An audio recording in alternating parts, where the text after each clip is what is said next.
Bonjour à tous, bienvenue pour ce webinaire consacré à Miles Republic. Ravi de vous accueillir ce matin. Salut Ronan. Salut tout le monde. On est à Annecy ce matin, on vient de courir, c'est pour ça qu'on est un petit peu rouge.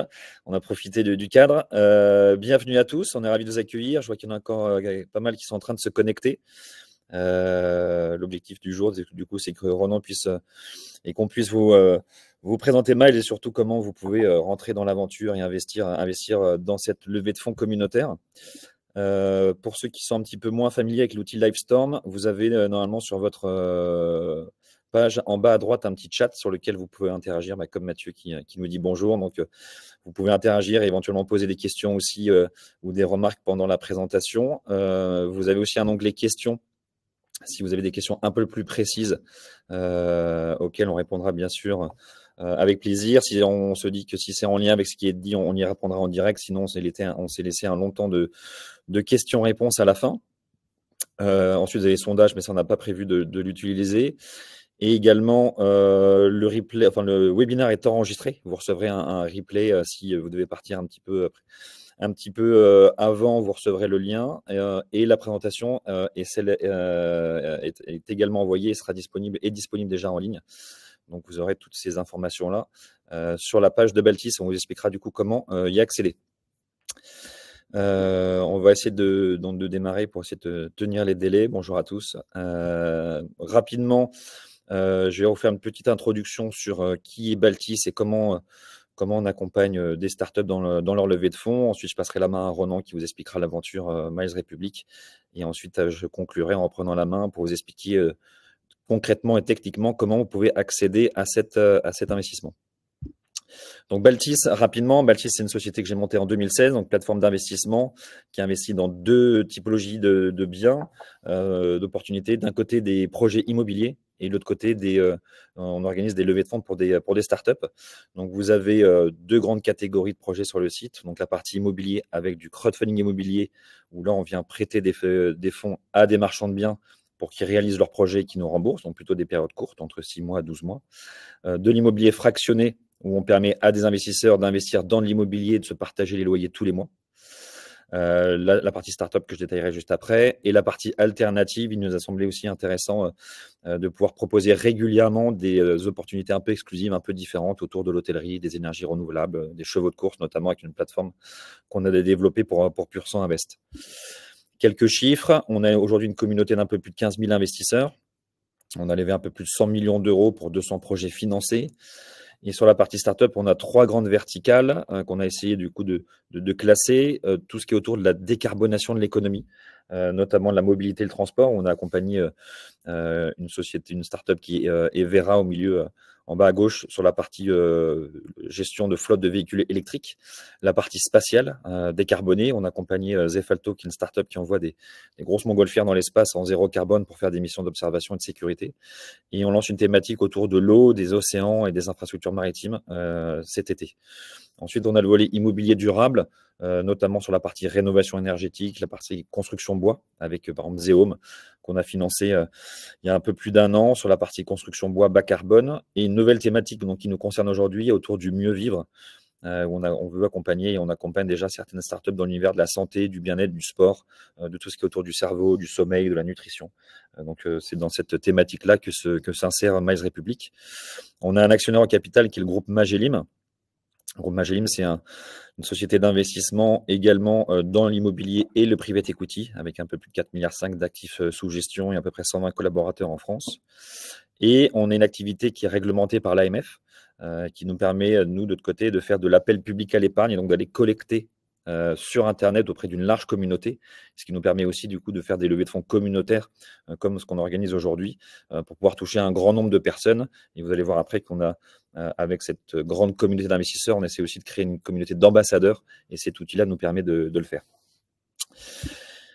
Le lien entre Baltis et Magellim en termes de stratégie d'investissement, donc nous, on a plutôt vocation à financer des jeunes startups, donc qui sont ce qu'on appelle du seed ou du pré-seed, donc des sociétés qui ont trouvé leur modèle, qui ont trouvé leur premier client, qui sont en phase de lancement.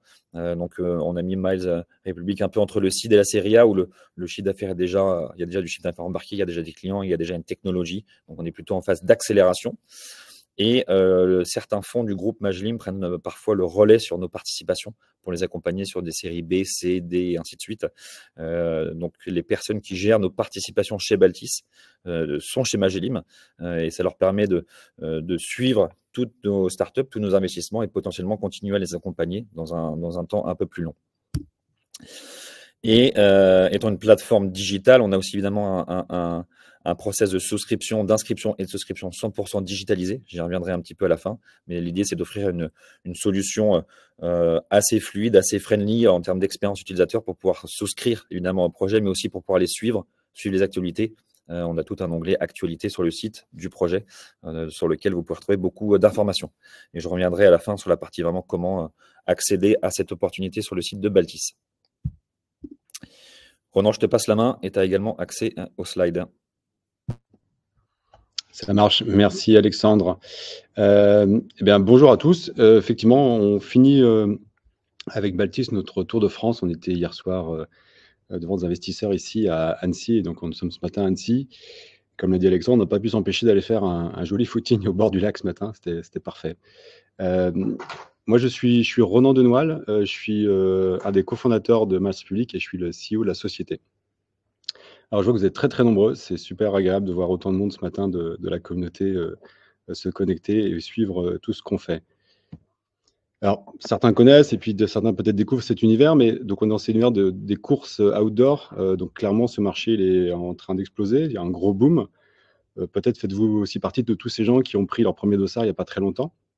Donc, on parle de toutes ces courses où on accroche fièrement un dossard, que ce soit évidemment en course à pied, course sur route, trail, mais c'est également tout ce qui est triathlon, c'est également tout ce qui est vélo, la bonne vieille cyclosportive, le VTT, les nouvelles pratiques comme le gravel, mais également tous les autres sports outdoor.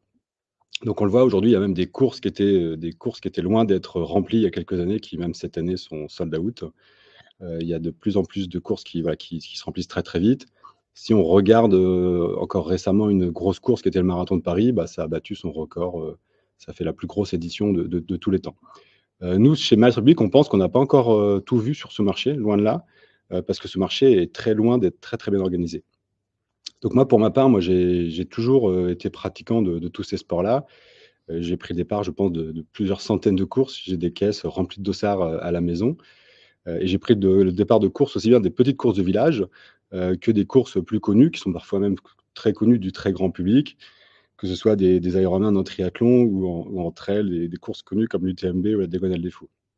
Et il y a un truc que j'ai toujours trouvé complètement fou, c'est que c'est plus compliqué avant Miles Republic, c'était plus compliqué de réserver un dossard et de s'inscrire à une course que de trouver et de réserver ses vacances à Bali. Donc on est vraiment parti sur ce constat-là. Si vous avez déjà été confronté un peu à cette problématique, vous avez peut-être parfois passé beaucoup de temps à identifier une course, chercher des courses. Vous n'avez pas une porte d'entrée qui est évidente pour pouvoir accéder à l'ensemble des courses. Donc voilà, vous perdez beaucoup de temps. Quand vous avez identifié la course, parfois trouver le site web sur lequel il y a toutes les informations, où est-ce qu'on s'inscrit, voir quand on est sur la partie inscription, donc ce qu'on appelle les plateformes d'inscription, on est sur des interfaces qui sont hors d'âge. Ça fait partie de l'expérience effectivement qu'on rencontrait avant Miles Republic. Et même quand on avait fini la course, on apprécie en général après la course de pouvoir avoir accès assez facilement aux résultats de la course, par exemple, peut-être même des photos. Et ça, c'est parfois des choses qu'on a parfois plusieurs jours après la course. Donc, c'est ça qu'on a voulu changer radicalement avec Miles Republic. Et donc, on a créé cette plateforme complète qui utilise tous les codes que les gens sont habitués à avoir aujourd'hui entre les mains quand il s'agit d'accéder à toute l'offre d'un univers. Et ici, ce sont donc les courses. Donc, première chose qu'on a fait, c'était vraiment de pouvoir faire ce premier moteur de recherche avec toutes les courses de France. Et donc, on a référencé vraiment toutes les courses. On est le premier site à enfin exposer toutes les courses de France, ce qui vous permet de pouvoir facilement identifier des courses à côté de chez vous, Ils avaient une carte pour ça. Deuxième point, c'était vraiment cette idée de pouvoir aider les gens, que ce soit des habitués des courses ou des gens qui démarrent dans cet univers-là, à identifier des courses également juste à côté de chez eux. Et c'est souvent des plus petites courses. On aide aussi tous ces utilisateurs à pouvoir, on leur envoie des idées de courses pour qu'ils puissent aller sur des courses qu'ils n'auraient peut-être jamais fait jusque-là. Il y a un gros sujet, c'est le troisième point, c'est que le très gros du marché là-dessus est sur les petites et moyennes courses. Et donc nous, on vient rendre visible tout ce marché à tout le monde et on met la lumière, on aide les petites et moyennes courses à prendre la lumière et pouvoir capter l'audience dont elles ont besoin. Et certaines courses sont loin d'être sold out et sont en recherche de coureurs supplémentaires. Et quatrième point, qui est un élément important du développement de la société, c'est qu'on a travaillé sur une technologie d'inscription, une technologie de billetterie complète, et je vais y revenir un petit peu plus tard. Alors cette boîte, je ne l'ai pas créée tout seul, nous sommes 4 cofondateurs, je voulais être entouré de gens expérimentés autour de moi. Et donc sur les 4 fondateurs, nous sommes 3 à avoir déjà quelque part vécu le cycle complet d'entrepreneur avec des créations d'entreprises et la revente de sociétés. Moi, pour ma part, j'ai eu une première vie entrepreneuriale en tant que cofondateur d'Hospimedia, qui est devenu après le groupe Hospimedia, qui était un éditeur de services en ligne, principalement sur abonnement, à destination des hôpitaux, des cliniques et de tous les acteurs du monde de la santé. Donc, c'était un modèle de revenus sur abonnement principalement. Cette société a été revendue en 2016. Et puis après, j'ai rejoint d'abord comme investisseur et puis après comme opérationnel, comme exécutive, une société qui s'appelle Naimic. Naimic, c'est une société qui fait de la technologie de son 3D, ce qu'on appelle aussi du son spatial. Donc, c'est une technologie logicielle qui était utilisée dans l'univers du jeu vidéo et qui venait équiper des machines, des ordinateurs pour les gamers. Et donc, les clients sur une société comme Naimic, c'était des gros équipementiers comme Asus, MSI, Dell, Lenovo. Donc moi, j'étais CEO de cette boîte jusqu'à la cession. Et donc, cette société a été revendue à une société américaine qui s'appelle SteelSeries, qui est un gros fabricant de casques très, très haut de gamme. Cette société aussi, ça c'est un mouvement assez récent pour nous chez Miles Republic. On s'est également entouré d'athlètes qui vont pouvoir porter nos valeurs, cette vision de la société, c'est-à-dire notamment permettre à des gens de pouvoir prendre le départ, découvrir des nouvelles expériences, des courses qu'ils n'auraient jamais identifiées. Et que ce soit des gens comme Vincent Luis ou Baptiste Chassagne, ce sont des gens qui sont à la fois dans le top niveau de leur discipline, mais c'est aussi des gens qui apprécient, qui régulièrement prennent le départ de plein de petites courses. Et donc, l'idée, c'est de faire avec ces gens-là des collaborations. Si je prends l'exemple de Baptiste, Baptiste a couru ce week-end le Trail du Mont Ventoux, qui est une des grosses étapes maintenant de l'UTMB. Il a fait deuxième, et c'est quelqu'un qui a une plume incroyable et qui va rédiger des comptes rendus de ses courses à chaque fois. Et ces comptes rendus maintenant vont se retrouver uniquement sur Miles Republic. Donc Miles Republic, on est aussi quelque part une approche média. On est là aussi pour apporter des contenus nouveaux auprès de nos utilisateurs. Vincent Luis, c'est quelqu'un qui vous connaissez sûrement pour une bonne partie d'entre vous, qui était champion du monde de triathlon, qui a fait plusieurs Olympiades pour la France. C'est quelqu'un aussi qui a une très grosse communauté. Évidemment, c'est des communautés qu'on peut activer. Vincent Luis, c'est 200 000 personnes qui le suivent. Puis après, on a d'autres athlètes qui sont dans une performance parfois un peu plus relative. Magali, c'est plutôt quelqu'un qui est une aventurière, qui va aider auprès de sa communauté à faire découvrir toute la beauté de toutes ces différentes aventures et de toutes ces courses que l'on peut faire. Johan Stuck, c'est aussi quelqu'un qui est touchant, puisque c'est quelqu'un qui a découvert le sport un peu tardivement. Et clairement, c'est un bon exemple de quelqu'un qui a pu changer radicalement sa vie grâce au sport. Alors, sur le marché de l'outdoor, je vous le disais tout à l'heure, c'est en pleine ébullition. Si je donne juste quelques chiffres rapidement, clairement, il y a eu un nombre de pratiquants qui a été multiplié par 5 en 20 ans. La féminisation était aussi extrêmement forte. Ça, c'est un mouvement qui a été clairement identifié très, très tôt par les équipementiers, qui arrivait peut-être un peu plus tard sur toutes ces interfaces d'accès aux courses, mais donc ça a été doublé en 10 ans. Aujourd'hui, si on regarde les gens à l'arrivée des courses, pour l'essentiel des courses, on est à 50-50 entre hommes et femmes. Et puis, il y a un mouvement de fond qui est quand même là, qui est très fort, qui est une grosse vague. Les gens ont sans doute encore plus envie, et ça a sûrement été accéléré par la crise du Covid, mais encore plus envie aujourd'hui de se connecter à la nature ou de se reconnecter à la nature. Et on voit bien que cette tendance de fond, elle dépasse largement le monde du sport aujourd'hui, parce que même des grandes marques commencent à utiliser tous les codes de l'outdoor, c'est ce qu'on voit en haut à gauche par exemple, pour faire leur communication. Voilà, donc l'outdoor est un peu partout. Un des derniers points, ce que vous voyez en bas à droite de la slide, c'est que aujourd'hui, cet univers, c'est quand même pas mal remodelé assez vite en quelques années, sur les 5 dernières années. Clairement, on voit des gens qui vont très très vite sur des épreuves très costauds, et des gens très jeunes qui s'attaquent très vite à des très grosses courses, voire des monuments parfois. Et on a eu ce rajeunissement extrêmement fort du secteur. Alors, qu'est-ce qu'on fait? Nous, on est vraiment une solution tout en un. On est là pour aider un organisateur de course et un chronométreur à pouvoir beaucoup mieux gérer son ou ses événements.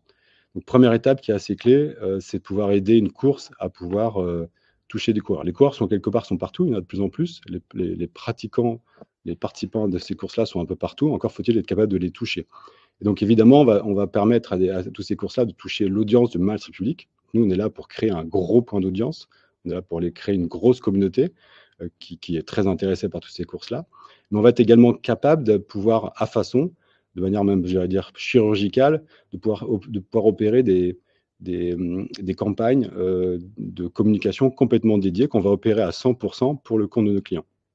Et donc ça, on va pouvoir le faire principalement sur les médias sociaux, sur les réseaux sociaux, avec en tête Facebook ou Instagram, qui sont des endroits sur lesquels on peut toucher très facilement et avec une grande efficacité les coureurs. Alors nous on vient, vous l'avez vu, on vient de l'univers aussi déjà de la technologie avant, donc on a beaucoup travaillé sur des interfaces qui sont adaptées à ce que attendent aujourd'hui les gens. Évidemment, c'est mobile, mais voilà, on a beaucoup travaillé la notion de conversion, faire en sorte que ce soit ultra simple, tout simplement de pouvoir s'inscrire à une course, la trouver et s'y inscrire. Ça peut faire sourire dans cet univers qui est un peu en retard par rapport à d'autres univers. Ce qu'on voit à droite, on a été les premiers en France à installer le paiement 100% mobile avec du Apple Pay, du Android Pay, alors qu'évidemment, je pense que vous êtes tous habitués à l'avoir sur plein d'interfaces quand vous êtes sur des opérations en ligne, en e-commerce. Quelqu'un qui s'est inscrit, donc c'est pas juste quelqu'un qui a payé son inscription et qui est juste inscrit à une course, c'est aussi quelqu'un qui peut... c'est quelqu'un qui a besoin d'un peu plus. Donc, on est aussi dans la gestion, on va faire la gestion de la relation coureur, donc de A à Z, pour le compte de l'organisateur de la course ou pour le chronométreur de temps en temps. Donc, évidemment, vous allez recevoir cet email classique, vous êtes inscrit, on vous confirme votre inscription. Mais nous, on va beaucoup plus loin. On va notamment, c'est ce que vous voyez au centre, fournir des emails, on va dire simples, lisibles, toujours très, très faciles à lire, avec toutes les informations clés dont vous avez besoin avant votre événement. Donc évidemment, ça va être des informations, ça peut être sur le parcours, ce qu'il ne faut pas oublier pour venir sur la course, mais ça va être aussi les horaires de retraite de SAR, et pourquoi pas les 4 épingles qu'il ne faut surtout pas oublier pour accrocher votre dossard. Ça, c'est clé, c'est ça qui permet d'avoir une expérience fluide, agréable. C'est important de rappeler que tous ces gens qui s'inscrivent à des courses, c'est quand même du divertissement, et donc il faut leur amener ce confort avant la course et pendant la course. Et puis, on va encore un peu plus loin, c'est ce que vous voyez à droite, on va aussi gérer 100% du support pour les organisateurs de courses. On va répondre à toutes les questions, elles sont multiples, que les gens peuvent avoir sur une course. Et donc ça va se faire globalement par un chat qui est largement utilisé sur Miles Republic, voilà, qui est disponible tout le temps. On va aussi essayer, encore une fois, de simplifier la vie des organisateurs de courses et des bénévoles, parce que ce sont des... Je pense que vous le percevez dans ce monde de toutes ces courses outdoor. Évidemment, vous avez des organisateurs professionnels avec des équipes de permanents, mais l'essentiel et le gros du marché, ce sont des structures plutôt associatives qui vont gérer et piloter les événements. Et donc, on met à disposition des outils qui vont permettre de simplifier la vie, encore une fois, des bénévoles. On a sorti une app qui est entre les mains des organisateurs de courses et de bénévoles, qui s'appelle Miles Check, et qui va leur permettre de pouvoir délivrer facilement un dossard le matin. Donc, vous arrivez avec votre QR code ou votre nom, on vous retrouve. Si tout est vert, ça veut dire qu'on peut vous délivrer le dossard. Et s'il y a un problème, s'il manque une information ou un document, vous pouvez le donner au retrait de dossard. Et vous avez plein de stats sur comment s'est passée cette phase de retrait de dossard et la course. Après, il y a tous les sujets de fidélisation. Donc là, encore une fois, pour le compte de l'organisateur de la course, on va être capable d'aller chercher le feedback. Donc évidemment, on va vous envoyer l'email d'après-course. On essaie de l'envoyer le plus rapidement possible avec toutes les informations clés, les résultats de la course. C'est quand même quelque chose que les gens apprécient d'avoir. Et s'il y avait des photos, ben, on les partage également. Mais on va aussi aller chercher un petit peu d'informations pour dire comment ça s'est passé cet événement. Est-ce que vous avez apprécié l'ambiance? Est-ce que le parcours était bien? Tout ça, ce sont évidemment des informations que les organisateurs en général aimeraient bien demander, mais en général, ils sont pris dans l'organisation de leur course et dans l'après-course, ils ont tellement de choses à faire que c'est quelque chose qu'ils ne réalisent pas. Et donc, à la fin, c'est du feedback qu'on amène, qu'on donne aux organisateurs. C'est aussi parfois des jolis messages, des mots doux de participants qui partagent parce qu'ils ont passé un bon moment, parce qu'ils ont eu un bon contact avec les bénévoles. C'est tout ça qui permet de remonter à l'organisateur et à tous ces gens qui ont été là le jour de l'événement. Après, on va travailler aussi toujours dans cette logique CRM, si on reprend le monde de l'entreprise, cette logique aussi de rétention. Si vous êtes inscrit l'année dernière à une course, vous êtes peut-être légitime pour être dans les premiers à pouvoir vous inscrire à la prochaine édition, voir si c'est des courses très demandées, d'avoir peut-être un droit prioritaire d'inscription. Donc ça, c'est des choses mécaniques qu'on peut mettre à disposition des organisateurs de courses.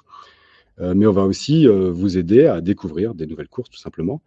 Et donc, on vous connaît, on sait quelle est la pratique que vous avez, on sait aussi dans quelle région vous vivez. Donc, on va pouvoir vous amener comme ça des courses proches de chez vous qui correspondent plutôt à votre pratique. Donc vous le comprenez, nous l'idée, c'était vraiment de réinventer cette gestion d'un événement outdoor, vraiment simplifier de A à Z la gestion d'un événement. On est vraiment sur une technologie qui nous permet de prendre en compte, donc on gère 100% de la billetterie d'un événement, donc 100% des transactions sont traitées via notre plateforme.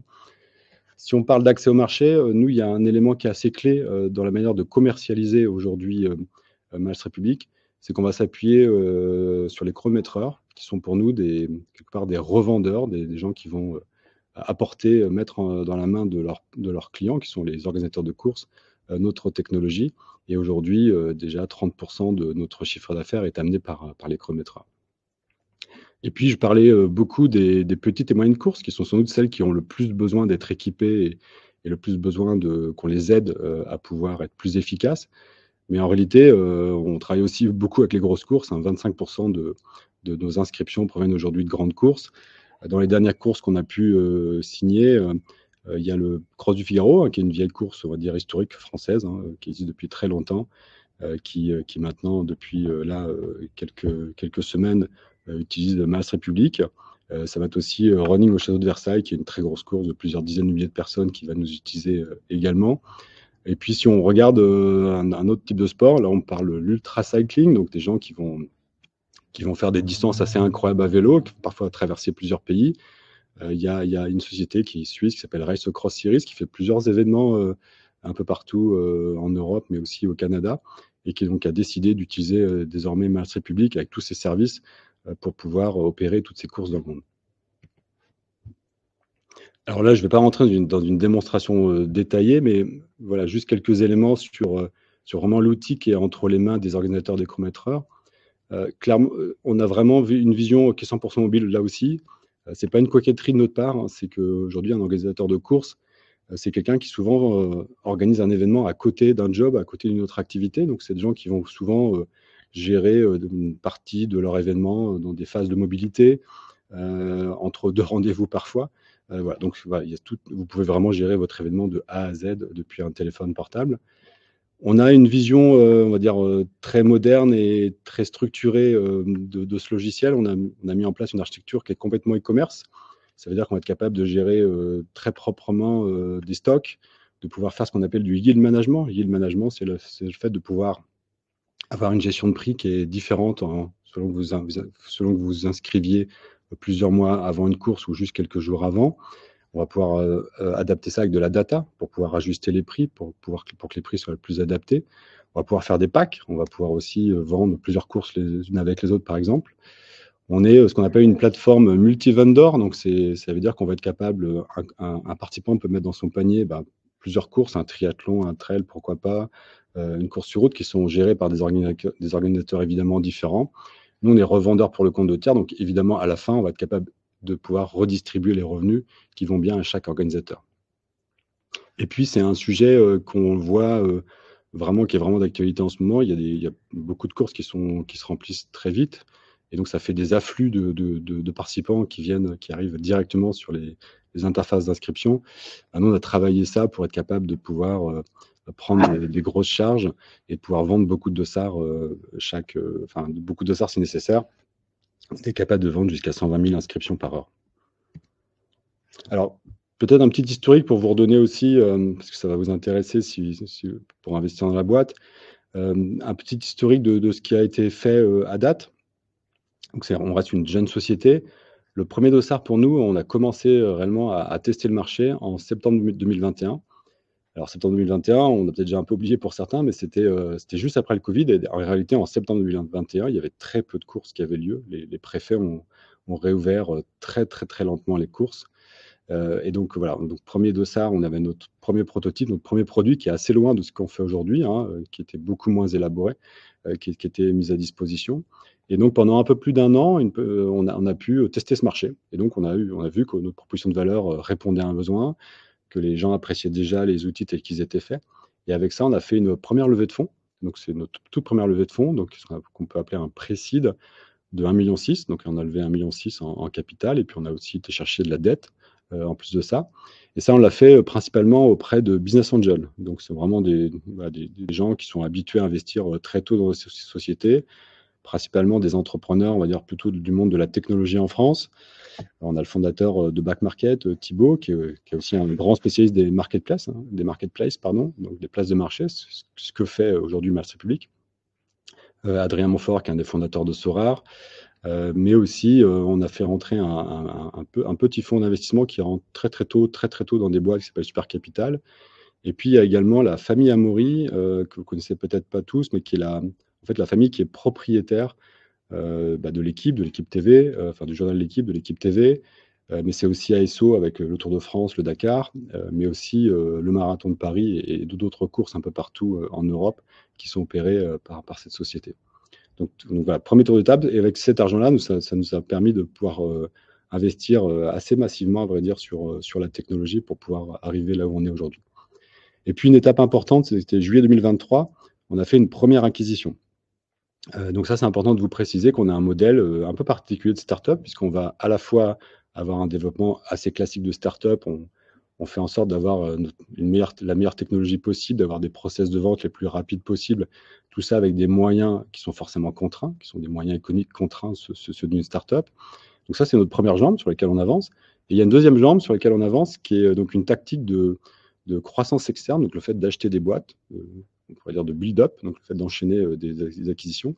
Et donc, on a fait une première acquisition donc en juillet 2023 d'une société dans les Alpes qui s'appelle Un Autre Sport, qui est une société qui est basée à Chambéry. L'enjeu pour ces sociétés-là, je vais revenir après, mais c'est de pouvoir simplement accélérer sur le marché. Puis petit à petit, on avait démarré par la course à pied, on a évidemment déployé le triathlon ensuite, puis le vélo. Et puis on arrive donc là sur ce printemps 2025 à une étape qui est importante pour nous. L'idée, c'est qu'on a une deuxième acquisition qui est possible, je vais en parler juste après.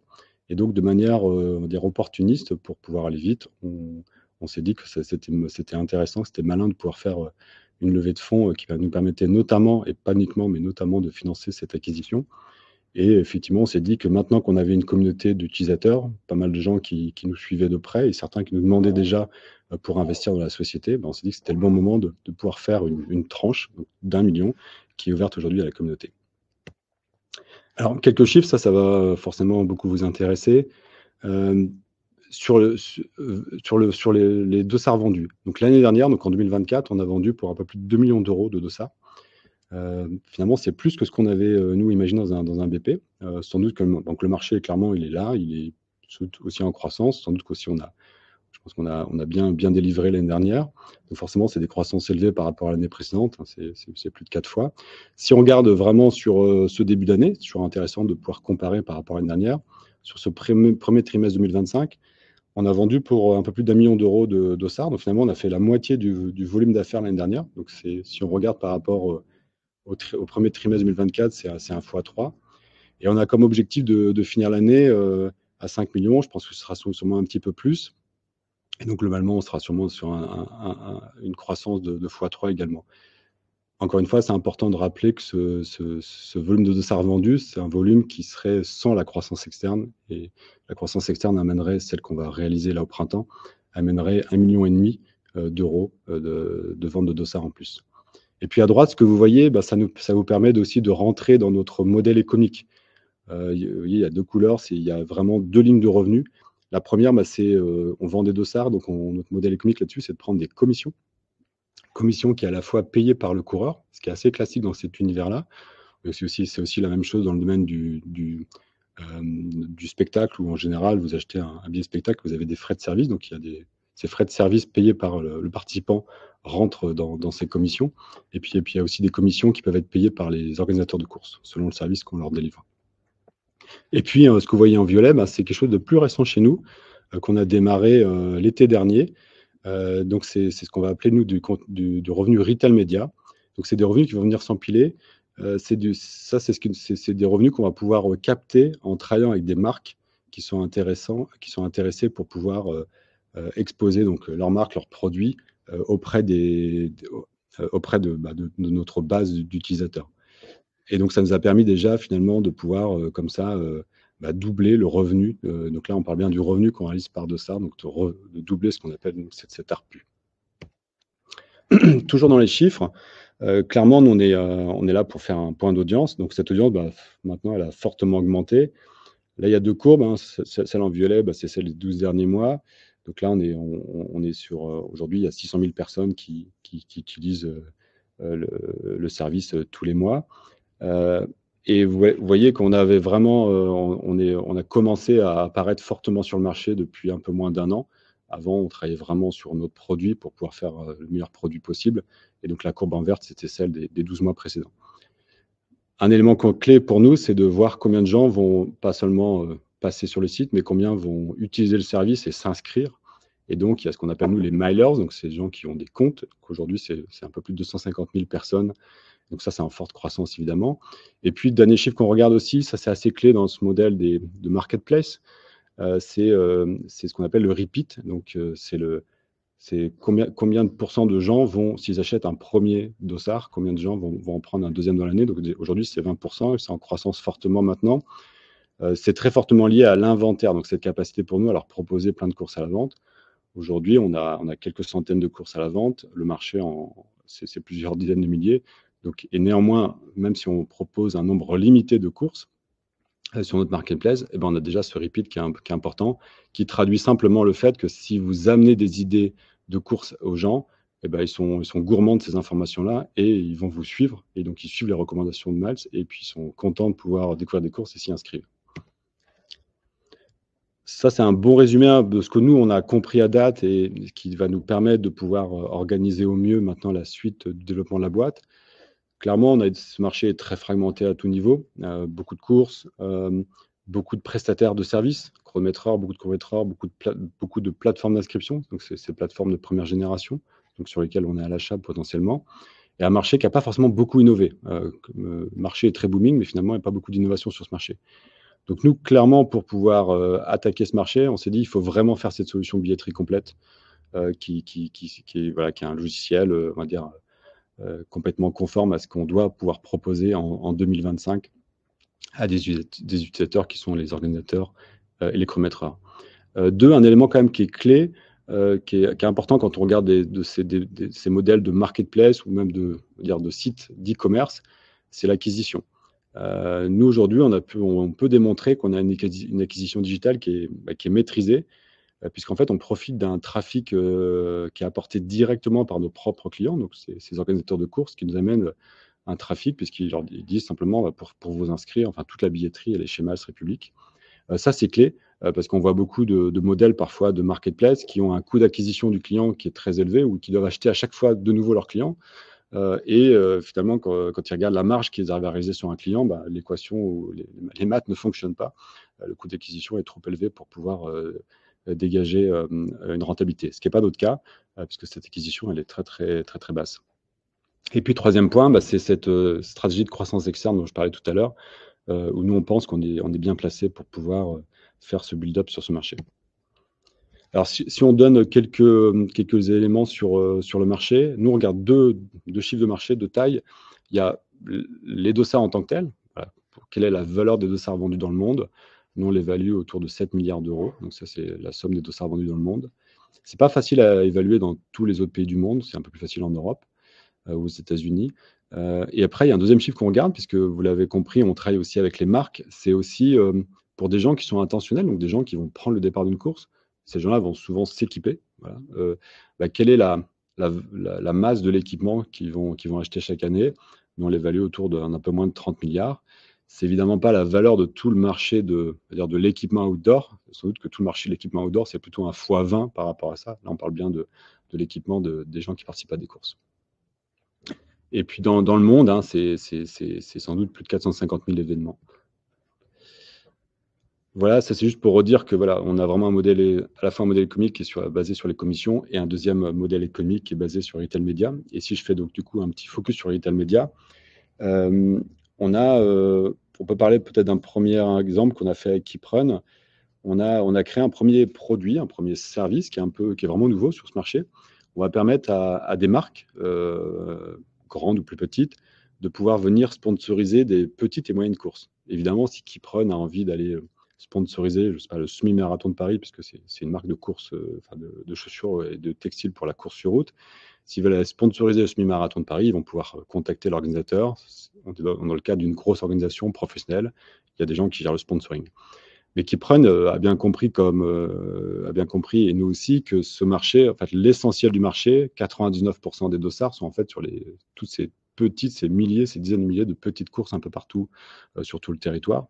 Et donc, KeepRun est intéressé pour pouvoir associer son image à pas une, pas deux courses, mais plutôt 10, 20, 50, 100, 200, 300 courses. Et donc, on déroule pour eux tout un programme qui est 100% digital et qui leur permet de cibler de manière chirurgicale les courses qui les intéressent. Et on va faire vivre vraiment la marque KeepRun tout au long d'un parcours digital dès l'inscription. Et on va pouvoir exposer du coup la marque KeepRun en fonction des utilisateurs qu'ils ont en face. Si quelqu'un est un coureur plutôt expérimenté, on va peut-être pas amener la même information de KeepRun par rapport à quelqu'un qui serait un pur débutant. Voilà, donc on va pouvoir amener comme ça des produits qui sont adaptés. Donc clairement là-dessus, on crée un nouvel univers accessible aux marques. Et c'est aussi, et ça nous tient à cœur chez Miles Republic, c'est aussi une nouvelle ligne de revenus, une nouvelle source de revenus pour les organisateurs de courses, parce que là, on parle bien de sponsoring, donc c'est bien à la fin des marques qui vont aussi amener de l'argent dans les caisses de l'organisateur de la course. Pour voir un peu comment ce marché s'organise, pour ceux qui sont peut-être d'ici des pratiquants, il y en a, je pense, beaucoup. Clairement, il y a eu un premier marché qui est arrivé il y a 10-15 ans qu'on peut appeler des plateformes d'inscription, parfois créées par des chronométreurs d'ailleurs, puis d'autres qui ont été créées en tant que telles juste pour être plateformes d'inscription. Et donc, il y en a beaucoup en France. Là, c'est juste une partie des plateformes d'inscription. Et pour nous, on considère chez Miles Republic que ce marché, il se plateformise, comme beaucoup de marchés se sont plateformisés. Donc, on avait sur une plateforme unifiée, ce qu'on appelle nous une plateforme unifiée, c'est une plateforme sur laquelle il n'y a pas juste un tunnel de vente ou juste un formulaire sur lequel je m'inscris et sur lequel je mets un moyen de paiement, mais c'est bien plus que ça, et c'est ce qu'on fait nous avec Miles Republic. On va dérouler tous les services dont a besoin un organisateur, cette relation participant dont j'ai parlé tout à l'heure, ce support qu'on va réaliser entièrement pour le compte des organisateurs, tout ça fait partie des services qui sont aujourd'hui très utiles pour un organisateur de course. Et donc nous, on regarde de près effectivement la boîte peut-être qui est la plus similaire à ce qu'on fait là-dessus. C'est une société qui s'appelle Let's Do This, qui est une société anglaise et qui aujourd'hui opère bien le marché anglais. Je l'ai dit tout à l'heure, pour l'instant, on travaille, il y a encore un boulevard devant nous. On a travaillé avec 500 courses. Là, on a mis plutôt les logos peut-être les plus connus parce que c'est aussi les plus beaux. Il y a plein de courses qui n'ont pas de logo, à vrai dire, toutes ces petites courses qu'on opère. Mais voilà, la réalité de ce marché, c'est aussi plein de petites courses beaucoup moins connues. Et puis peut-être, je vais faire un focus justement sur cette croissance externe qui pour nous est un vrai accélérateur. On est aujourd'hui sur un marché qui a quand même été pas mal chamboulé par le Covid. Il y a plein d'organisateurs de courses, il y a plein de chronométreurs, il y a plein de plateformes d'inscription aussi, qui ont littéralement vu leur business se réduire à zéro et donc s'arrêter. Donc, c'était une période compliquée. Donc là, on est vraiment sur cette période post-Covid. Donc, ça a rebattu un peu les cartes de tous ces gens qui étaient en place depuis quelques années. Donc aujourd'hui, quand on va voir aujourd'hui des gens et qu'on s'intéresse à leur activité, à leur société, qu'on leur propose même de les racheter, bah, c'est quelque chose qu'ils regardent de très près. Nous, on pense qu'il y a une vraie tactique donc d'acquisition, de build-up, puisque quand on est sur des business comme le nôtre de marketplace, il y a un enjeu d'avoir un inventaire de courses à la vente le plus important possible. Vous l'avez compris, on référence toutes les courses de France, mais toutes les courses de France ne sont pas encore à la vente sur marché public. Donc l'enjeu pour nous, c'est d'aller le plus vite possible sur une part de cet inventaire la plus importante qui soit à la vente. Il y a vraiment cette notion de winner takes all, souvent sur ces places de marché, sur ces marketplaces. Voilà, aujourd'hui, vous allez sur un Airbnb ou vous allez sur un Ticketmaster parce que vous savez que l'offre qui est proposée, elle est ultra costaud et que vous n'allez pas perdre votre temps. Deuxième élément important, c'est ce qu'on appelle les effets de réseau. Bah, plus vous avez de courses à la vente, plus les gens vont pouvoir faire de transactions dans l'année parce qu'ils ont plein d'opportunités de faire des transactions. Et donc, ça va augmenter évidemment notre repeat. Les effets de réseau aussi, c'est des effets de réseau qui vont permettre d'avoir des coûts fixes qui vont pouvoir baisser petit à petit, des frais de paiement par exemple. Et donc, c'est la marge brute qui va augmenter petit à petit. Et après, on pense que pour se développer international, parce qu'on a vraiment une vision internationale sur cette activité. Aujourd'hui, on opère déjà dans plusieurs devises. Hein. On vend en euros, on vend aussi en dollars canadiens et on vend en francs suisses. Le site est déjà dans plusieurs langues, donc déjà, c'est déjà quelque chose qui est prêt. On opère des courses à l'étranger. Mais on pense que pour aussi s'installer plus fortement dans un pays, bah, ça peut être assez malin de pouvoir faire l'acquisition d'une société qui est locale, de pouvoir s'appuyer sur une petite équipe. Souvent, ce sont des petites sociétés, une petite équipe locale qui connaît le marché, qui connaît la langue évidemment, qui sait comment marchent les fédérations, enfin tout ce qui fait le lien sur ce sport-là, bah, ça nous intéresse. Et puis encore une fois, on a une vision très data. Hein. Cette data, elle est au service du pratiquant. Bah, plus on aura de pratiquants, plus on verra des usages, on va être capable d'améliorer l'expérience utilisateur de nos participants. Donc, je le disais tout à l'heure, un des sujets, un des objectifs de cette levée de fonds, et c'est pour ça qu'on s'est dit qu'on allait la réaliser rapidement via ce financement participatif, c'est qu'aujourd'hui, on a une lettre d'intention qui est signée. Donc, on a cette lettre d'intention en main. Donc, on achète une société qui est de nouveau une plateforme d'inscription historique de ce marché français, de taille, on va dire, raisonnable pour nous. C'est une centaine d'événements et ça fait 1,5 million de volume d'affaires. Et puis là, je vais finir quasiment là-dessus et on pourra en parler après dans les questions-réponses, évidemment. Ce que vous voyez là, c'est une projection du modèle, en fait. Ce que vous voyez en bleu, c'est vraiment ce qu'on peut faire sans croissance externe. On a aussi un modèle qui fonctionne sans croissance externe, évidemment. Et donc, voilà, donc ça, c'est les clients qu'on peut aller chercher nous-mêmes petit à petit. Donc, il y a quand même un modèle de croissance qui est quand même très fort. Et après, ce que vous voyez en jaune orangé, bah, c'est l'empilement. L'objectif, c'est de pouvoir enchaîner petit à petit, voire même accélérer avec le développement de la boîte, les opérations de croissance externe. Et donc là, ça nous permet aussi d'aller pouvoir amener un modèle de croissance encore plus élevé sur ce marché-là. Et on pense que le momentum est là pour pouvoir réaliser ce gros build-up sur une zone la plus grande possible, qui évidemment dépassera largement les frontières françaises. Et donc, et c'est vraiment le dernier slide, donc la levée de fonds aujourd'hui, c'est une levée de fonds d'1,5 million. Il y a déjà 500 000 € qui en fait ont été souscrits par nos investisseurs historiques, donc c'est les premiers investisseurs qui étaient rentrés fin 2022. Et donc, il y a 1 million d'euros qui est aujourd'hui mis à disposition, qui est ouvert. Donc, techniquement, on va en reparler avec Alexandre, c'est sur la plateforme Baltis. Et donc, ce 1 million d'euros est à la fois ouvert auprès de notre communauté des milers, tous ces utilisateurs de masse publique, que ce soit des gens qui s'inscrivent à des courses, des chronométreurs, des organisateurs de courses, tous ces gens-là sont intéressés pour investir. Et puis également la communauté des investisseurs de Baltis, qui sont des gens qui sont habitués à investir dans des jeunes sociétés. Donc, je le redis, hein, pourquoi on continue de lever de l'argent sur une boîte comme la nôtre? il y a un sujet de technologie. On veut vraiment installer cette technologie comme la meilleure au monde. Il y a un enjeu très fort de développer une communauté de référence. Donc, ce qui fera la force de Maersk République, c'est d'être présent dans plein de pays avec à chaque fois des très grosses communautés. Et puis toujours, pour nous, ce levier qu'on voit comme assez évident maintenant sur ce marché de la croissance externe et qui permettra notamment d'aller sur l'ouverture internationale. Voilà, j'en ai fini avec les slides. Je pense que sur le chat, j'ai vu pas mal de choses popper. Il va falloir aller voir toutes les questions. J'y ai pas répondu en cours de route. Est-ce qu'on attaque les questions? Ouais, il y en a certaines, si tu veux, dans l'onglet questions, notamment sur les croissances externes. Alors, je vais aller voir. Alors, je vais prendre dans l'ordre. Alors, concernant ces opérations de croissance externe, la stratégie est-elle d'intégrer les courses sur Maersk République ou que ça reste une entreprise faisant partie du groupe Maersk République? Oui, ça c'est important.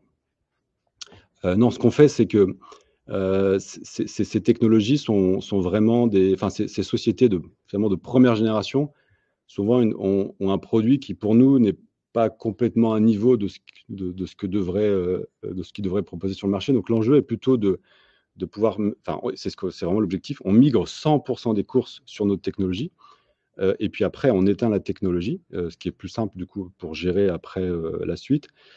La migration, c'est un côté très rationnel de pouvoir mettre toutes les courses au même endroit, mais c'est ça qui permet aussi de pouvoir amener ces clients de ces plateformes historiques sur une offre de service plus élargie. Parce que ces clients-là, en fait, ils sont souvent contents de basculer sur Maersk République parce qu'à ce moment-là, ils vont pouvoir utiliser des services qui n'existaient pas sur la plateforme d'inscription historique.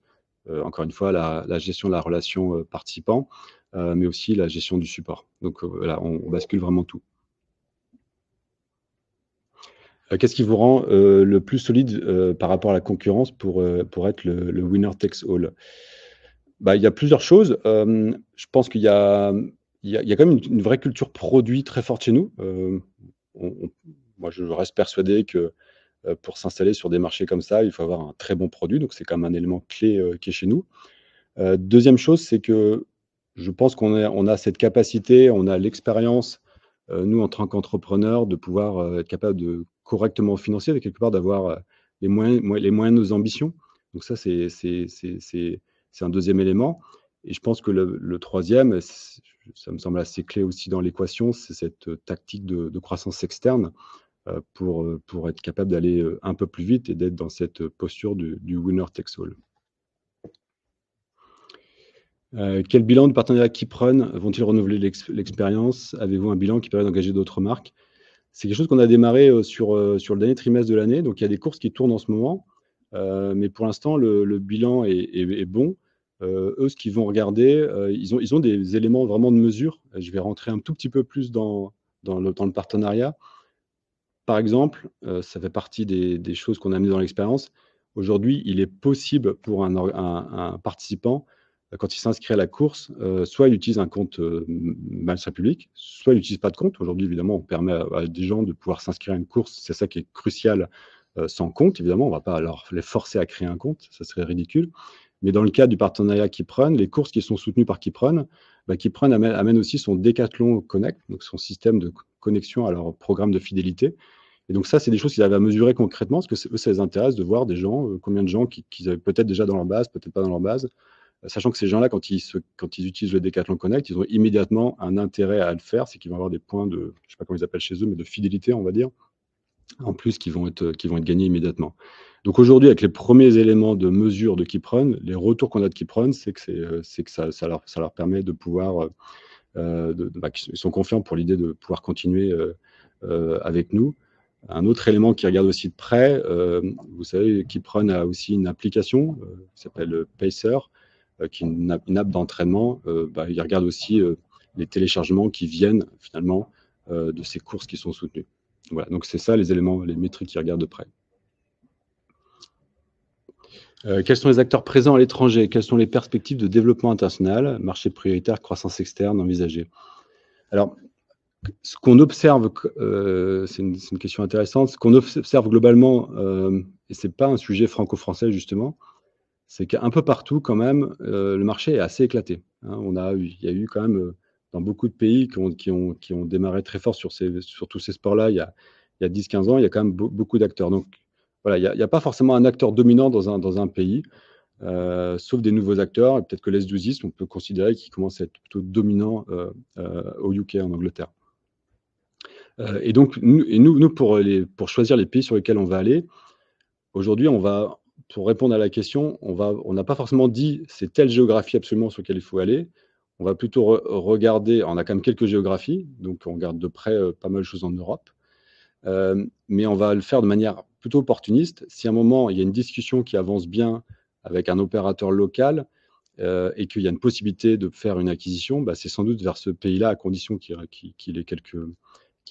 coche quelques cases chez nous. Mais c'est ce pays-là qui va peut-être nous permettre de démarrer plus vite. Donc il y a vraiment un côté très opportuniste pour choisir les premiers pays sur lesquels on va s'implanter plus fortement. Alors, qu'est-ce qui différencie Miles Republic d'un acteur comme Finishers, par exemple? Alors ça, effectivement, c'est une question super importante, notamment sur le marché français. Finishers donc c'est une société qu'on connaît bien, parce qu'ils ont démarré à peu près en même temps que nous. C'est des gens qu'on aime beaucoup parce qu'ils, comme nous, ils font partie des rares acteurs qui se sont dit comment est-ce qu'on remet finalement le coureur au centre du jeu. Le coureur était un peu oublié dans l'affaire. Comment est-ce qu'on l'aide tout simplement à découvrir des nouvelles courses? Donc, clairement, là-dessus, il y a des choses sur lesquelles on est assez similaire avec un finisher, puisqu'on va être capable d'amener ce moteur de recherche qui va vous aider, à vous, pratiquants, d'identifier des nouvelles courses. Après, il y a deux différences fortes quand même dans la tactique aujourd'hui. La première, bon, sur ce moteur de recherche en tant que tel, eux ne cherchent pas forcément l'exhaustivité, là où nous, on a vraiment amené l'exhaustivité en France. Eux, ils vont plutôt travailler sur des courses sur lesquelles ils savent qu'ils vont pouvoir faire du business. Ça, c'est un premier élément, mais surtout le plus gros différenciant, c'est qu'eux n'opèrent pas toute la chaîne de billetterie derrière.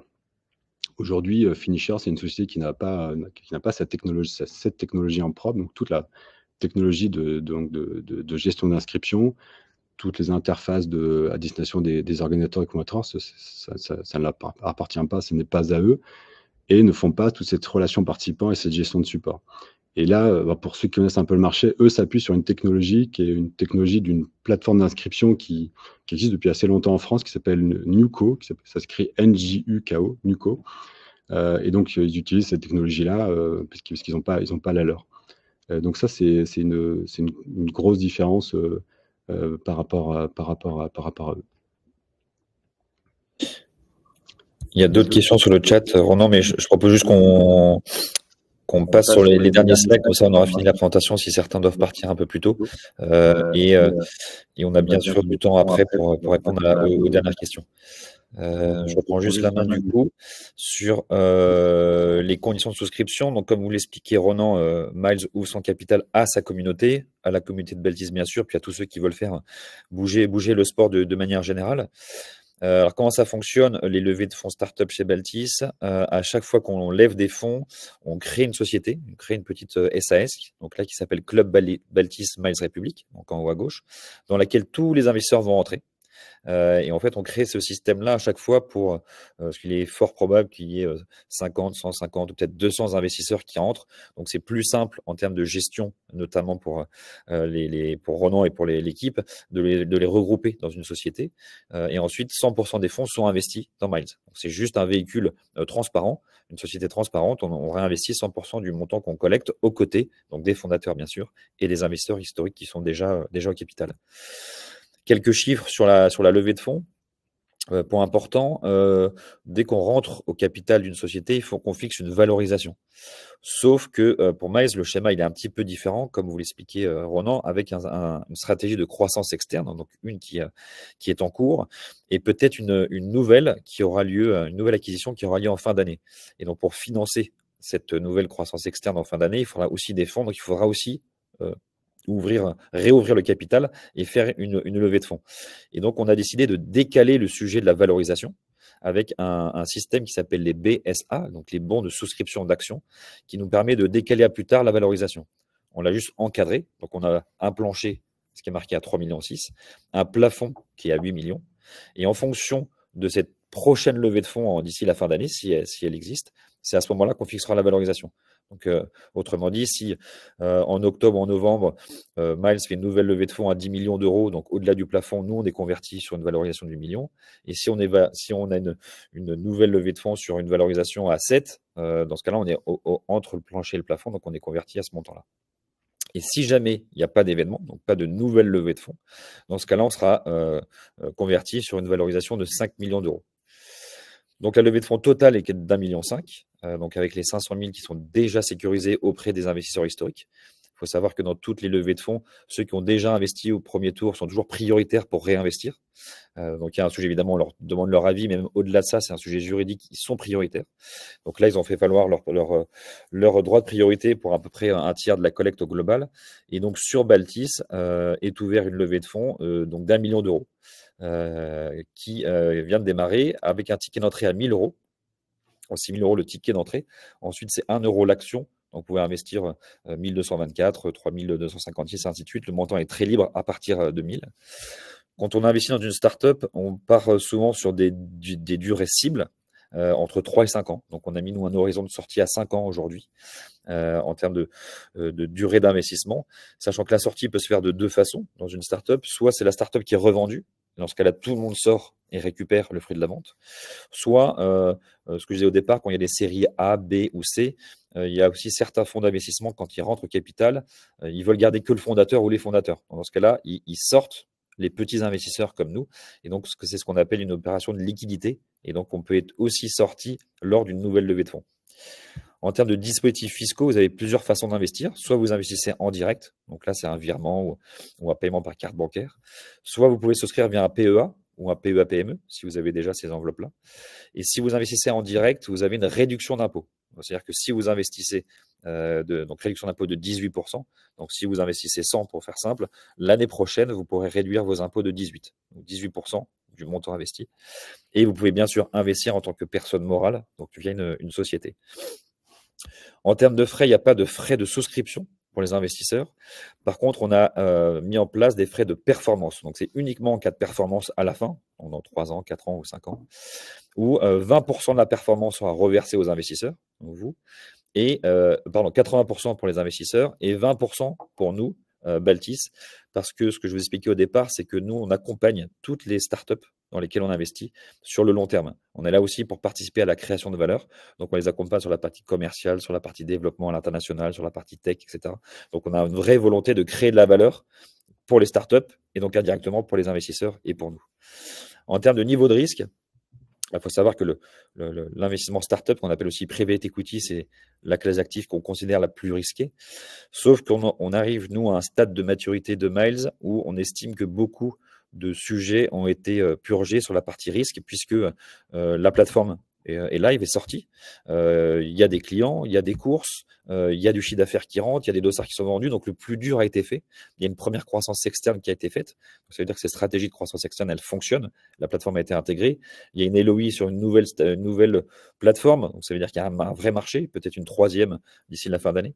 Donc, on a estimé que le risque, il est plus faible que on est souvent entre 6 et 10 sur les startups. Donc, on est plutôt là autour de 6. Et sur les hypothèses de sortie, la même chose, on fait des projections pour un peu voir aussi dans quoi on s'embarque. Donc 2030 en termes de sortie, on voit nous plutôt une sortie via un acteur du sport qui viendrait capitaliser sur la communauté de Miles qui grandit très très vite et sur sa technologie. Et on a fait 3 approches, une pessimiste, une cible, donc celle qu'on vise, une optimiste.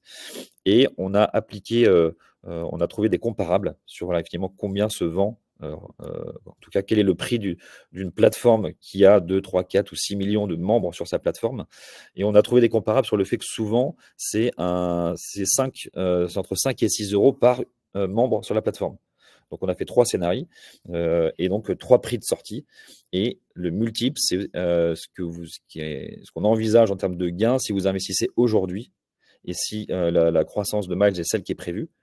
Pour rappel, en 2024, ça a été un peu plus qu'était prévu. Donc, ça veut dire que les BP sont relativement prudents, pas conservateurs, mais en tout cas assez prudents aujourd'hui. Et donc, si les BP sont réalisés, dans ce cas-là, ça ferait des multiples de sortie si on sort en 2030 entre x2 et x6.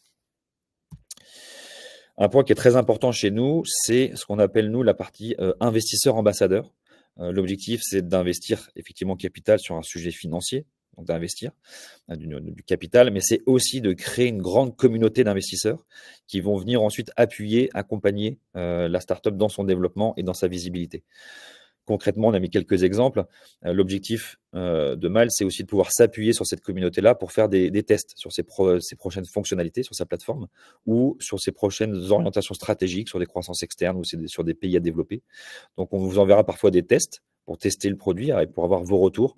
Est-ce que ça fonctionne? Est-ce que c'est bien fait? Est-ce qu'il y a des bugs, etc. Pour, avant de les mettre en ligne, avoir une communauté de bêta-testeurs.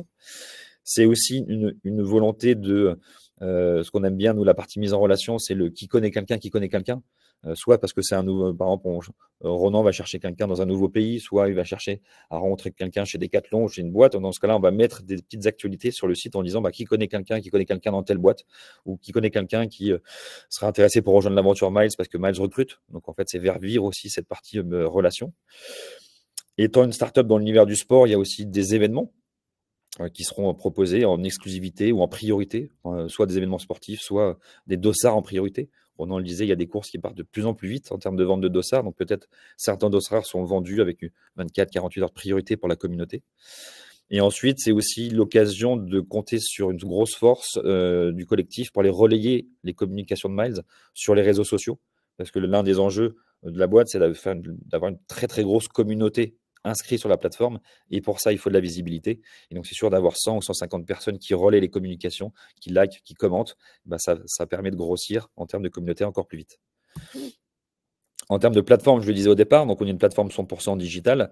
Pour ceux qui connaissent, qui ne sont pas encore inscrits, vous avez en haut à droite, donc sur baltis.com, en haut à droite, un onglet inscription. Comme on est une activité qui est encadrée par l'AMF, vous avez tout un questionnaire d'identité, de connaissance de risque à compléter qui est assez rapide, en moins de 5 minutes, vous avez créé votre compte. Et ensuite, vous arrivez sur un tableau de bord qui ressemble à ça, qui est exactement ça, sur lequel vous retrouvez toutes vos souscriptions et vous avez un petit onglet actualité, justement, où c'est là où vous retrouverez toutes les actualités dès qu'on en mettra en ligne. Ensuite, vous avez un système de signature en ligne, très rapide, et ensuite un paiement en ligne, par carte, par virement ou via un PEA pour ceux que ça concerne. Donc là, vous avez ensuite dans l'onglet Investir Startup, c'est là où vous retrouverez ce petit encart avec Miles. Vous avez une jauge aussi avec la collecte qui est en live. Et vous avez toute la page du projet qui reprend tout ce qu'a présenté Ronan, mais qui va aussi un petit peu plus loin dans la partie documentation et notamment projection financière. Donc tout est en ligne. Vous avez aussi un onglet documents sur lequel vous retrouvez tous les documents sur le cabis, sur les statuts, sur le deck qu'on a présenté qui est en pièce jointe aussi dans cet onglet. Et l'onglet actualité, encore une fois, où on essaiera de faire vivre régulièrement la communauté. Voilà, j'ai fait rapide pour essayer de tenir les délais. On va reprendre les questions. Alors, il y a d'autres questions qui sont arrivées encore, Ronan, sur la partie questions. Je vais juste répondre à celle de Thomas sur la partie du CARID, que j'affiche. Donc, c'est 20%. Effectivement, la partie performance, elle sera partagée. Donc, s'il y a 100 de plus-value de notre côté, dans ce cas, il y aura 80 versés aux investisseurs et 20% pour Baltis. Effectivement, au-delà d'un multiple de fois 1,2. Donc, il faut que vous ayez, vous, déjà créé de la valeur, fait de la performance avant que cette répartition s'enclenche. Donc, ça veut dire qu'au-delà d'1,2 de performance, c'est 80 pour les investisseurs et 20% pour Baltis. J'en prends la main. Vas-y. Alors, il y avait des questions aussi. Alors, l'idée, c'est d'essayer de tenir tout en 1 heure, mais maintenant, nous, on a du temps, donc on peut répondre aux autres questions. Comme ça, je pense que l'essentiel a été dit, en tout cas pour ceux qui avaient été peut-être très limités dans le temps. Donc, je vais essayer de répondre à toutes les questions que j'ai vues aussi sur le chat. Si je prends les dernières questions, puis je vais les remonter. Quel est le niveau d'embasement, nombre de coureurs actifs et d'organisateurs? Donc, vraiment embasé, donc vraiment enregistré pour nous. Donc, c'est un pratiquant, donc quelqu'un qui s'est inscrit, qui a créé son compte. Donc, c'est 250 000 aujourd'hui. Alors, ça grossit assez vite. C'était beaucoup moins que ça il y a 1 an. Mais voilà, c'est 250 000 aujourd'hui. Et des organisateurs aujourd'hui, potentiellement, on a tous les organisateurs, on va dire, de France et d'un peu plus dans nos bases de données, puisqu'après, il y a une démarche commerciale auprès d'eux. Mais ceux avec lesquels on travaille, c'est 500 environ. Question de François sur les partenaires. Demandez, vos partenaires, par exemple, champions du monde de triathlon, font-ils de la pub pour Miles Republic lors de grands événements sportifs? Peuvent-ils accroître rapidement la notoriété? Alors oui, il y a un enjeu, évidemment, si on associe notre image à ces gens-là, c'est bien pour qu'il porte ses valeurs et l'image de Mars République. Si on parle de Vincent Louis, donc ce champion du monde de triathlon, lui aujourd'hui va publier sur ses réseaux sociaux, typiquement quand il a rejoint ce qu'on appelle nous la Miles Team, typiquement auprès de toute sa communauté, il y a eu vidéos et compagnie qui ont été diffusées. Même techniquement aujourd'hui, c'est quelqu'un qui, Vincent Louis, c'est aujourd'hui quelqu'un qui part sur le très longue distance en triathlon, donc ce qu'on appelle les T100 par exemple, ou des distances Ironman, enfin sur des courses à la belle Ironman. Donc sur sa trifonction aujourd'hui, au niveau du cœur, il y a notre emblème, il y a ce logo Mars République. C'est aussi des compétitions qui sont très largement diffusées, hein. Il y a beaucoup d'images, beaucoup de vidéos, de prises sur ces compétitions. Donc clairement, ça nous fait une belle visibilité. Puis après, on va plus loin que ça, évidemment. C'est aussi ce qu'on va. Je reprends l'exemple de ce qu'on fait avec Baptiste Chassagne, donc, qui est un ultra trailer. Ça va être aujourd'hui, logiquement, qui va être publié sur ce qu'on appelle, nous, le Miles Mag, donc qui est vraiment un endroit où il y a beaucoup de contenu. Aujourd'hui, Miles Mag, au passage, hein, c'est 30% de notre audience, hein, donc il y a un vrai enjeu pour nous. Les gens sont gourmands, les sportifs sont gourmands de ces contenus-là. Et donc, Baptiste va sortir son compte rendu écrit de sa course, qui est attendu par beaucoup de monde, hein, de sa communauté. Et au-delà, et donc ce compte rendu, ce débrief de sa course sera accessible à un seul endroit, c'est sur Mars République. Et lui, il va vraiment activer de son côté, notamment par exemple sur Strava, il y a une grosse communauté qui le suit. Il va mettre sa trace de sa course sur Strava, mais dans le commentaire sur Strava, il va dire pour lire tout le détail de mon débrief sur la course, cliquez là, et évidemment, ça redirige vers Mars République. Donc on a pas mal de mécaniques comme ça qu'on a prévu de faire avec tous ces sportifs pour pouvoir faire ces activations et qui vont, in fine, nous amener la notoriété en plus. Alors, sur le nombre de dossards vendus en France, nous, justement, chaque année, on sort une étude qui s'appelle Data Miles, que vous pouvez retrouver en googlant, et sinon, on pourra aussi vous la partager si vous voulez. Donc, c'est une étude qui est accessible à tout le monde, en accès libre, c'est gratuit. Et on fait une étude, en fait, on analyse toutes les courses de France, parce qu'on regarde combien il y a de courses. Donc, Data Miles, on va sortir le nombre de courses, est-ce que ça grossit, est-ce que le running grossit plus vite ou moins vite que le trail, et qu'en est-il du triathlon. Donc tout ça, c'est dans cette étude-là. Et si on regarde sur les sports qui nous intéressent nous directement, aujourd'hui, sur cette partie course à pied, on considère qu'il y a un peu plus de 7 millions de dossards pour répondre directement, vendus en France, pour répondre directement à la question. Il y avait un retour de Julien sur Let's Do This. Alors c'était plus pour le partager avec nous, je vois, mais c'est intéressant. Donc, expérience personnelle récente sur Let's Do This, partenaire du Marathon de Londres. Effectivement, c'est eux qui commercialisent le Marathon de Londres. Dans les plus, ce qu'ils disaient, c'est que c'est fonctionnel, c'est ergonomique, c'est nettement mieux que Time2 qui avait été créé par ASO. Les moins, c'est trop siloté versus organisateur de la course d'un point de vue expérience client omnicanal. Donc, c'est intéressant d'avoir ce retour. Merci. Question de Fabien, donc effectivement, nous on regarde deux choses. Donc la question de Fabien, c'est combien de CA représentent les 2 millions de dossards vendus, les 2 millions d'euros de dossards vendus. Ça représente à peu près 10% de ces 2 millions, donc 200 000 euros. Donc les 10%, donc ça va être, in fine, nous, notre chiffre d'affaires en tant que marketplace, puisqu'on n'achète pas les dossards pour les revendre après, on va vendre chaque dossard les uns après les autres. Donc voilà, donc dit autrement, ça veut dire qu'aujourd'hui, la commission moyenne qu'on prend, elle est de 10%. Quel est votre EBE sur 2024? Nous, on est donc question de Thibaut. Donc le BE, on va dire, c'est est-ce qu'on gagne ou est-ce qu'on perd de l'argent?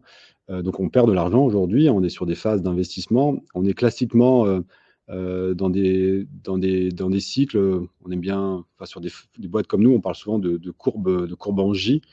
Donc au début, on creuse le bas du J et puis on remonte. Donc là, on est en train on le voit un peu sur effectivement cette slide qui est un peu écrasée, mais EBE et EBITDA pour nous c'est assez proche, en tout cas pour répondre directement à la question de Thibaut. Et donc 2024, c'était la boîte avait un EBE négatif de 1 million d'euros. Et donc sur 2025, c'était à peu près similaire. Et puis sur 2026, on commence à rentrer sur des cash flows positifs et on est définitivement rentable en 2027, pour répondre complètement à la question.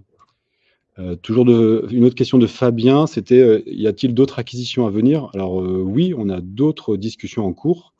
qui ne sont pas forcément au niveau de la lettre d'intention de la LOI signée, mais oui, il y a d'autres discussions en cours. Elles sont assez nombreuses, à vrai dire. Est-ce que la revente de dossards, suite à l'annulation entre participants, est proposée? Alors oui, la revente de dossards, c'est un vrai sujet, surtout que maintenant, il y a finalement de plus en plus de courses qui sont sold out, ce qui n'était pas forcément le cas il y a 2 ans. Donc c'est une fonctionnalité qu'on a sortie et en l'occurrence, elle est sortie il y a 2 jours, et donc là, elle commence à arriver sur quelques premières courses qu'on avait besoin. Donc oui, c'est quelque chose qui est proposé. C'est évidemment clé parce que ça va décharger l'organisateur de course de tout un travail qu'il n'arrivait pas à gérer, parce que régulièrement, un organisateur de course avait des gens qui lui écrivaient là où il pouvait, par email, sur Messenger, de Facebook, enfin tous les canaux qu'il trouvait, pour des fois lui dire, écoute, moi, Ronan, je ne peux pas faire la course, mais j'ai trouvé Alexandre qui peut faire la course. On s'est déjà arrangé, je vais donner l'argent. Est-ce que vous pouvez juste mettre le dossard au nom d'Alexandre? Tout ça est quelque chose en fait, d'assez compliqué pour un organisateur, parce que c'est un flux à gérer. Et donc, c'est pour ça qu'on a sorti cette plateforme de revente de dossards qui permet de tout gérer tranquillement. Et même l'échange d'argent est sécurisé. Ce qui fait que même si je ne connais pas de Alexandre à qui je peux revendre mon dossard, bah, si je sais que je ne peux pas prendre le départ à la course, bah, je peux le mettre mon dossard à revendre sur la plateforme Masse Public. Et puis bah, quelqu'un qui se dira bah, super, moi je voulais un dossard pour cette course-là, va pouvoir me l'acheter. Et nous, on devient un tiers de confiance. Voilà. Et accessoirement, c'est aussi dans le modèle économique, c'est pas inintéressant pour Masse Public parce qu'à ce moment-là, on va pouvoir reprendre une commission sur le dossard qui a été revendu. Voilà. Je vais continuer les questions. On me signalait aussi qu'il y a Sport & Connect dans la même niche. Effectivement, j'avais mis dans les. Alors, c'est un des logos à droite. Mais oui, c'est Sport & Connect, c'est des gens qui sont. Historiquement, c'est une plateforme d'inscription qui est d'ailleurs qui avait démarré plutôt par le vélo. Par contre, pour nous, il reste quand même pas mal cantonné sur cette logique de je suis une plateforme d'inscription. Ils ne vont pas aussi loin que nous. En tout cas, il n'y a pas ces solutions tout en un avec cette relation participant complète, cette gestion du support. Enfin, vraiment décharger encore plus l'organisateur. Il se limite à cette solution pour nous d'inscription en ligne. Il y a une question d'Aurélie sur la ventilation entre le running, le trail, le vélo dans les dossards vendus. Alors, nous, historiquement, on est quand même un peu plus fort sur le running parce que c'est par là qu'on a démarré. Le triathlon, on l'a intégré que l'année dernière. Donc, le gros, historiquement, est plutôt sur le running. Mais voilà, maintenant, on attaque tous ces sports-là. Et donc, ça va se rééquilibrer par la démarche commerciale qu'on a aujourd'hui et par les deals aussi qu'on réalise avec les chronométreurs. Ça va se rééquilibrer petit à petit entre ces 3 sports. Mais voilà, en 1, pour aujourd'hui, c'est course à pied, en 2, c'est vélo et en 3, c'est triathlon. Alors, toujours dans les questions. Alors, je remonte. Asia qui nous disait « Bonjour, en cherchant, j'ai trouvé Sportips ou Newco. Les connaissez-vous » Alors oui. Et est-ce comparable? Quelle singularité de Miles Republic? Merci. Oui, Newco, donc j'en ai un peu parlé tout à l'heure. Newco, donc c'était une des plateformes, on va dire historiques. C'est la plus grosse plateforme historique en France. Donc c'est cette société-là justement qui équipe Finishers. Newco, c'est une société qui a été revendue, qui a été rachetée donc, par ASICS, donc la marque ASICS, l'équipementier japonais. Donc aujourd'hui, c'est une société qui appartient aux Japonais.